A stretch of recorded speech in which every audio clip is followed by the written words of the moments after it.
That's not the actual function. So the most important function of the mind is to reflect and desire. Okay, so let me share this post and we will be underway.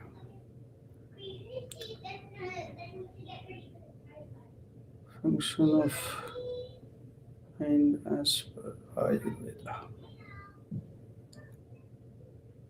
Okay, so here it is. Okay, I'm now live, so we are recording this. So basically, your mind is created to mimic the function of the soul.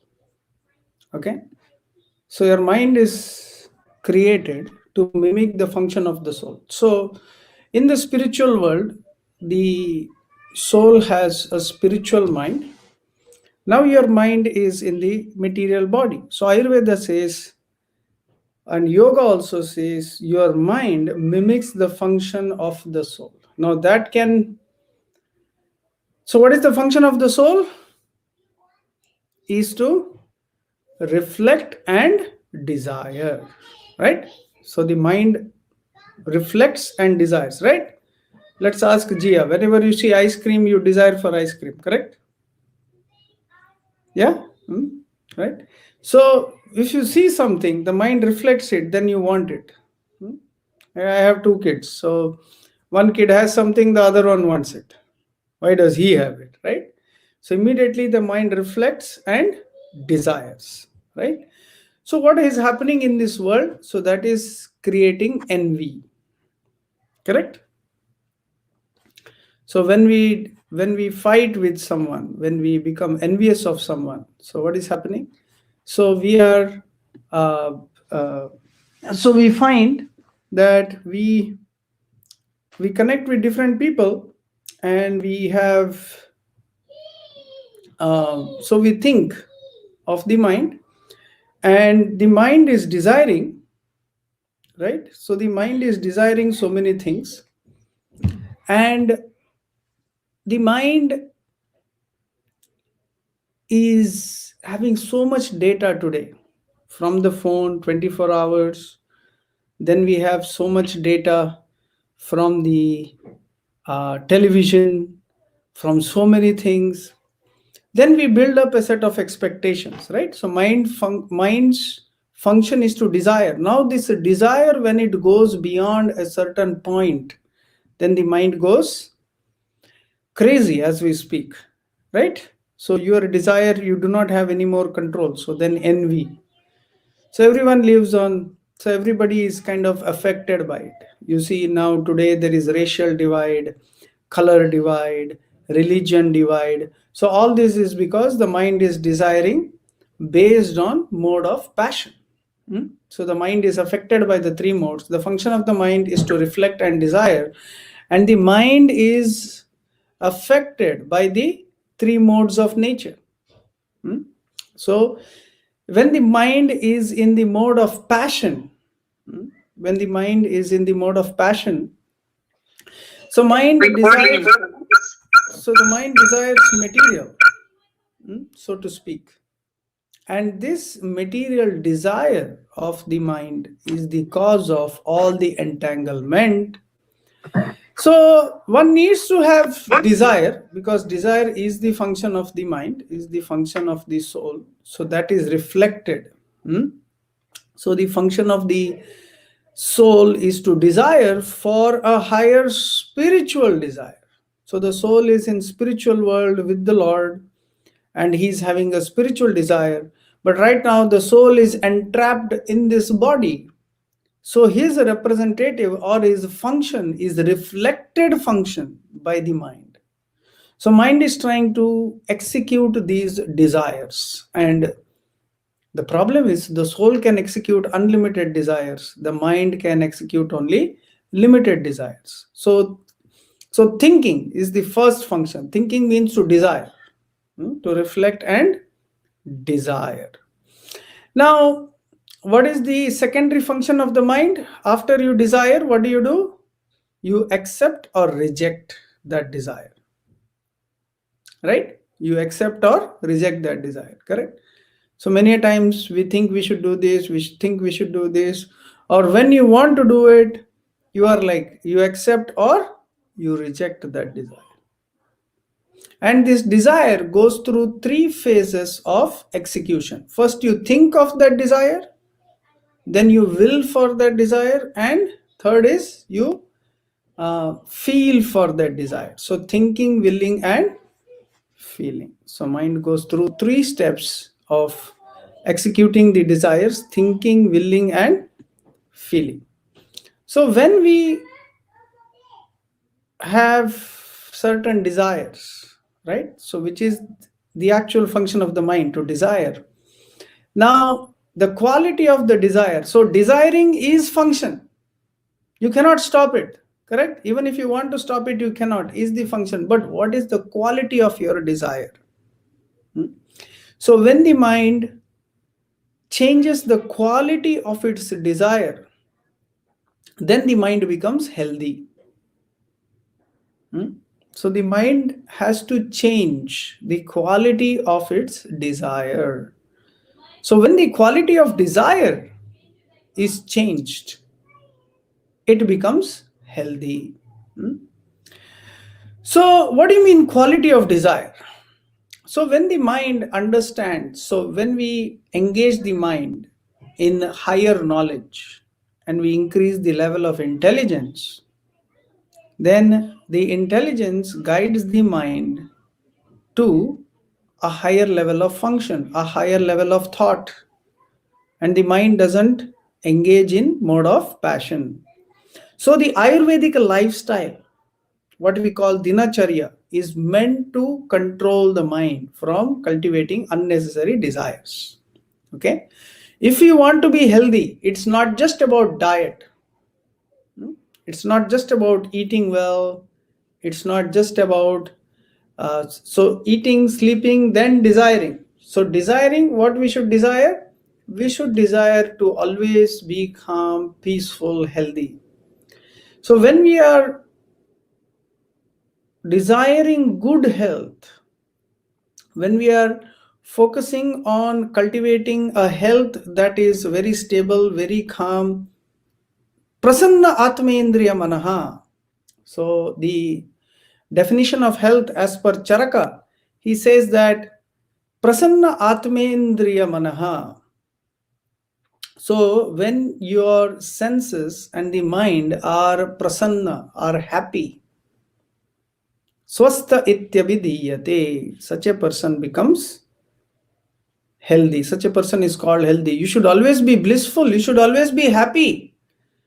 Now if we are depressed, that means unhealthy, right? That's a sign of bad health. That's not just a mental health, but inhibits certain functions. So when you become depressed, what happens? Your cellular function is affected, right? That means your desire is negative, you don't want anything, so your cells also stop functioning. So there is a loss of digestive strength also, right? Your airs become very weak. When you become angry, what happens? Your body goes into hyperacidity, right? So your emotions play such a role in your health. When you become upset, right, also. So all these functions, all these emotions are balanced. So where is the mind? So mind is in the region of the heart. Then there is the prana, the pranic airs.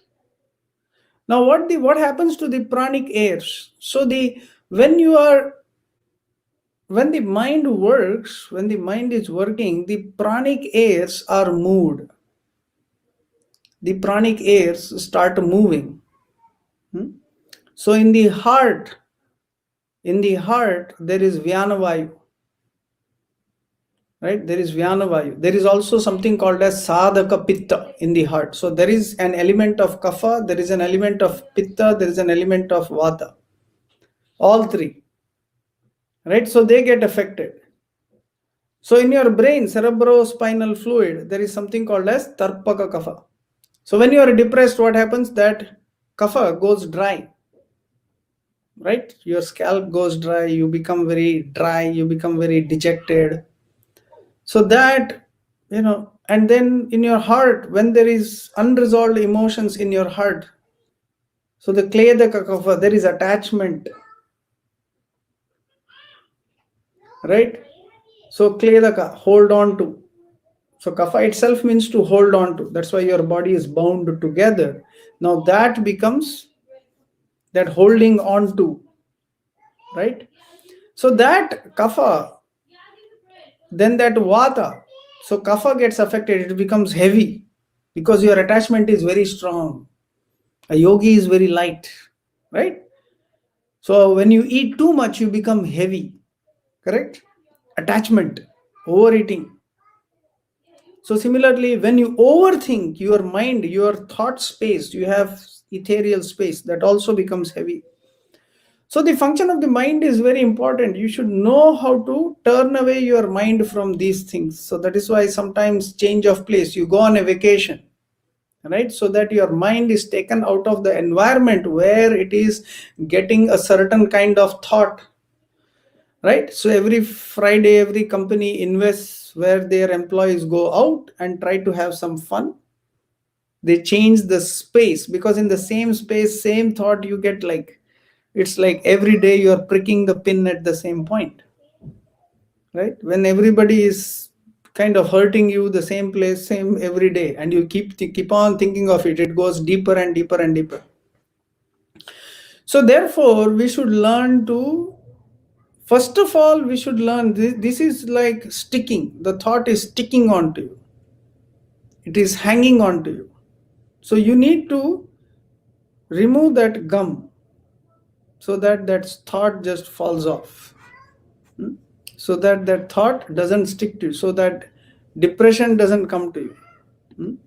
So if you want to overcome that level of depression, that level of stress, then you need to create a proper mental strength. Proper mental strength. So what are the strengths of the mind? So the mind should cultivate, first of all, the mind should be in mode of goodness. So there is a mind body mechanism that we are subjected to in the body. So there is the body, there is the mind. So this body is made up of the three what do you call it, kapha pitta vata. So the body is made up of the three humors. Now this is directly connected to the mind. Where is it connected to the mind? By prana, by the airs, pranic airs. So the exchange of air, breathing. So that is why breathing makes such a big difference. So whenever you are upset, when you are angry, you relax your breath. So this air, so when this air is balanced, so that is why first you do asana, you are able to sit and then breathe properly. That nadi shodhana pranayama, that cleanses your nerves. So basically your mind has a very, very deep function. It's connected very closely via this prana to the kapha pitta vata, to the physical body. Now both ways, it has to be a mind body balance. So what is the body balance? So there are activities of the body, activities of the mind. So activities of the body, so you eat, right? Systematic diet, right? All of our clients, all of you. So we are focusing on a healthy diet, intermittent fasting, right? Second, we focus on good sleep, proper sleep, and we focus on pure thoughts, right? Pure activities. So similarly, activities of the mind, meditation, chanting, reading scriptures, discussing nicer things, right? So these are the things.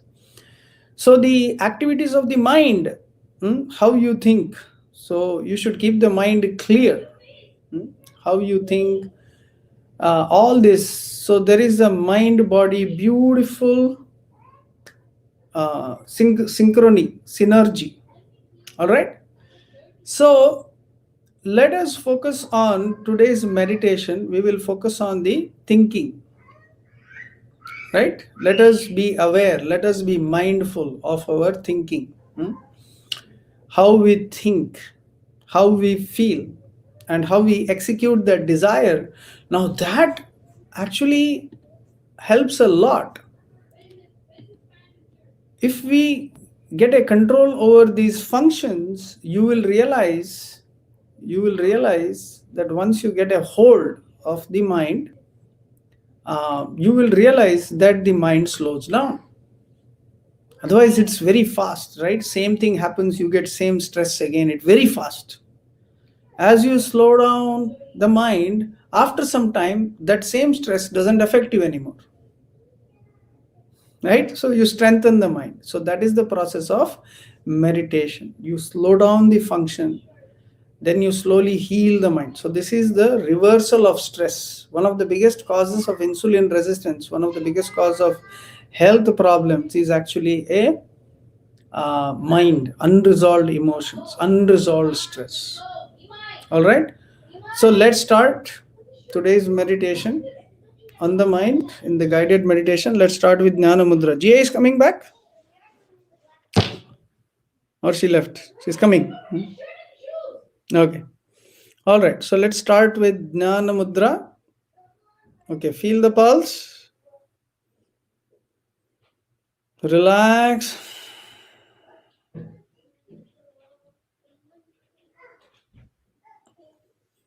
So once you become very calm, very quiet, so then we begin the guided meditation. But first you have to relax. You have to get your pulse. Get your pulse, relax your pulse. If you touch the tips nicely, the tips of the thumb and the forefinger,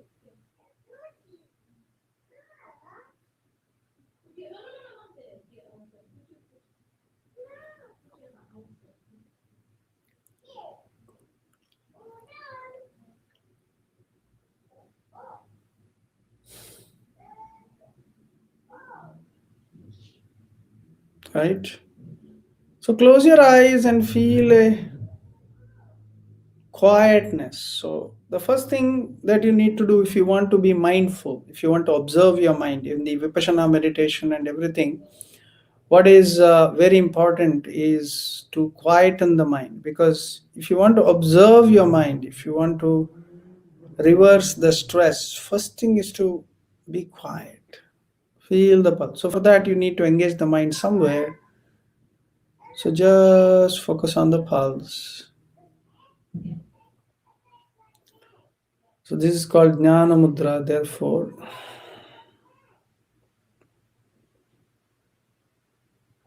So after the mudra, as you feel the pulse, relax your breath.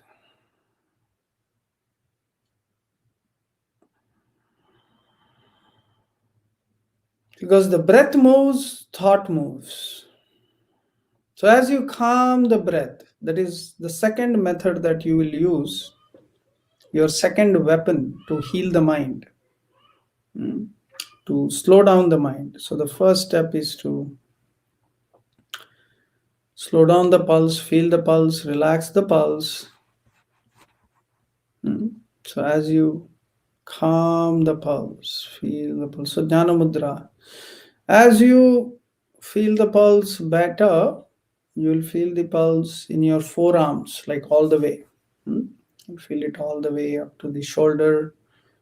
You can feel it. You can feel on both sides of the brain. They also kind of slow down.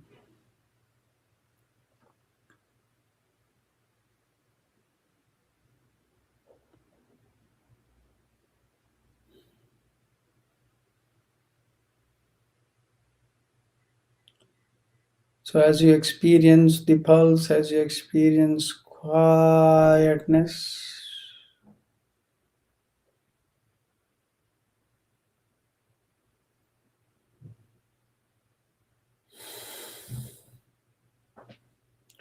especially your out breath, When you breathe out, slow down, relax. Just let the breath out like a slow stream. So that's the main thing, because as you slowly slow down your out breath. So one of the first steps in pranayama, ayama means to increase. So slow down the out breath compared to the inhalation. Slow. So you feel a soft sound as you breathe out. After you breathe in, as you breathe out, it's a very soft sound of the breath.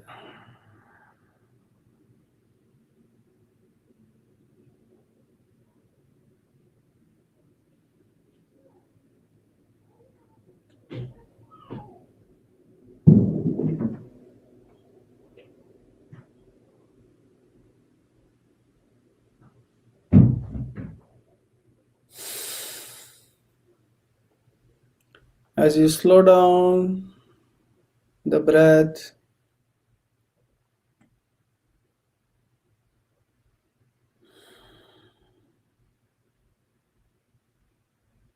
now you calm down, right? So that is the first step. That is the third step actually. First step is the mudra. Second step, you calm down the breath. So these are the two steps. Your body is calm, your prana is calm, and the prana is next door to the mind. So now you can feel the slowness in the breath, feel the calmness, feel the calmness, feel the lightness. So the first step to conquer the mind is to get the feeling of being light, relaxed.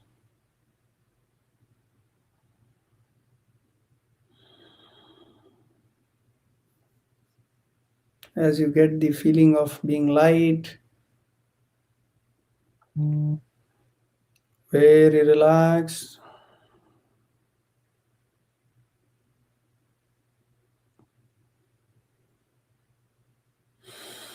now you have to think of things you want to be grateful for.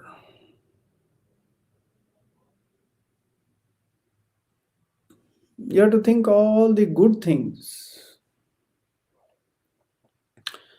So the most important way to calm the mind is to have the right philosophy for the mind to apply. When we think of objects in this world, what will happen to us? So if you think of the good things, there's so many good things that happen. So when we think of in a calm mind, so today we are sitting in during this meditation, we are able to focus on this meditation, we are able to think of so many good things. So that itself is such a positive. We have friends, we have a opportunity to improve our knowledge, to improve ourselves, to improve our healing. So we have, so first thing, let's be grateful. So every day in this world, about 300,000 people die and 400,000 people are born, right? So just think of what's happening. So we are very lucky, we are fortunate, we are very healthy, we are in this wonderful situation today. So as you become aware of the totality of the universe, then all our smaller problems go away. So we see when there is floods or something, so many people get affected. For what reason? We don't know. So similarly, if we just forget what happened, it should have happened, it should not have happened, world is like this. Now, after being grateful, we let go. Let go of everything that went wrong with us. Just let go. See, so many people are more disadvantaged than us. We are simply killing our mind by thinking of things that we think only affect us. So if we remain grateful, we realize that that so many people suffer in such a way that they don't even have an opportunity to heal themselves. We are very fortunate. And everything that is happening, if we realize that it is actually insignificant, what is the even if you give away everything that you have, you cannot buy more time. You cannot buy the soul back. Just realize the beauty of what you have. You cannot buy your eyes. You cannot buy another brain. You cannot buy another stomach. So, what you have is one time very valuable. So, feel the pulse and very calmly see how valuable you are.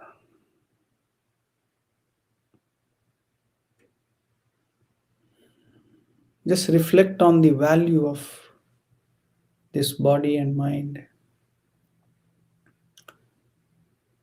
You cannot buy it back. No matter how much money somebody has, you cannot buy another set if you lose. So every moment we waste in not realizing the soul, we are wasting a very precious asset. So our currency is time and knowledge. So if we realize that no amount of money that we make, no amount of achievements that we have can bring us so called happiness. So, what brings us happiness is the realization of the self, who we are. We cannot change that. So, Ayurveda says we are the soul, Atma, the higher self. So, once you realize the higher self, every pain in this world becomes insignificant. So, every moment one should live healthy. Every difficulty one should take it as a lesson if you understand the law of karma. And then we make peace. Yes, it's there. So we forgive. So the most important quality for the mind is to realize that everybody belongs to one Father, that is Krishna, and everybody comes from the same source. Everybody comes from the same source. So we are all one family. Unfortunately, we do not recognize we are one family, and therefore we fight, we suffer. And if we realize that everybody comes from this, so the only way you think bad about others is the only thing we need to think is if we can help them. So just like your children, how badly, no matter how badly they behave, you are still attached, you try to heal them. So our mind, so if we develop that compassion, so a compassionate mind heals the self. So first we have to heal ourselves to heal others. So that's our first priority, to throw out all anger, grief, lust. So once again, come back to the mudra, relax the breath, Very calmly think of our objectives, our goal to heal, to benefit. So, with all this wonderful thought that we discussed today, just reflect with a calm breathing. So, what you have, the body, mind, the function can be optimized. You can overcome the most difficult of situations in your life if you heal the body and mind. Then you can face any situation, but you have to heal. And when you heal, and when you achieve the inner goal, the inner peace, the inner satisfaction, you will desire the same. The core function of the mind is to desire. You will desire the same for the others also. So, those who want to heal, you will heal. They will also heal. Those who are not, we don't become enemy, we become neutral. So, Patanjali says, don't be angry or envious with anyone. So one who becomes envious, angry, he kills himself. So what is there to become angry with them? Be compassionate. So compassion for the self, the soul, compassion for others. Be healthy, heal the self. Continue with deep breaths. Just reflect upon the beautiful wealth of our body and mind. Just imagine our body and mind functions perfectly, optimally, becomes very, very healthy. Then there is so much we can get out of this body and mind and heal everyone. So let's strive for that, and let's try to recognize this beautiful value of this body and mind, and get the get the amazing benefits. Your mind has thousands times more capacity than what you are processing right now. Your brain, you are using only 2% of the brain, and the more you get upset and everything, you're only damaging the brain. So just think. So I am strong, I am powerful, I want to heal, I want to be healthy. Let's develop a positive desire. So that was the whole goal of today's meditation. Let's develop the core function of. So we have three functions: Ichha Shakti, the power to desire; Jnana Shakti, the power to know how to execute that desire; and Kriya Shakti, the ultimate action on how to execute that desire. So let us cultivate these three knowledge of the three, and let us get the best out of ourselves.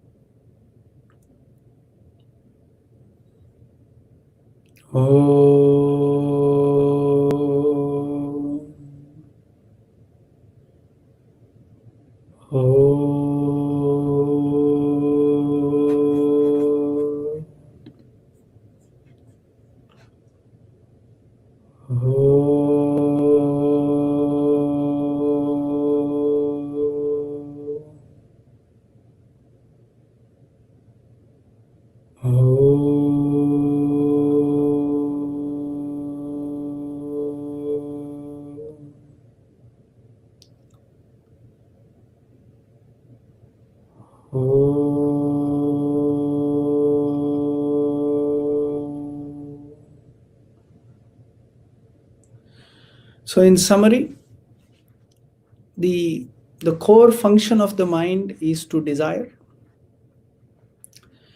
and the mind accepts and rejects the desire that it develops based on the level of knowledge that it cultivates. So one should desire good health, value what we have, desire a healthy, long life with a calm, healed mind, cultivate compassion, value what you have, your body and mind. See the value, it's not meant for some cheap fun, it's meant for a higher spiritual objective. And when you realize that and when you practice that, you will achieve a lot deeper level of satisfaction and happiness in this world. And let's achieve that. All right. So I will end here for today. And if there are any questions or comments, please let me know. Any questions, comments?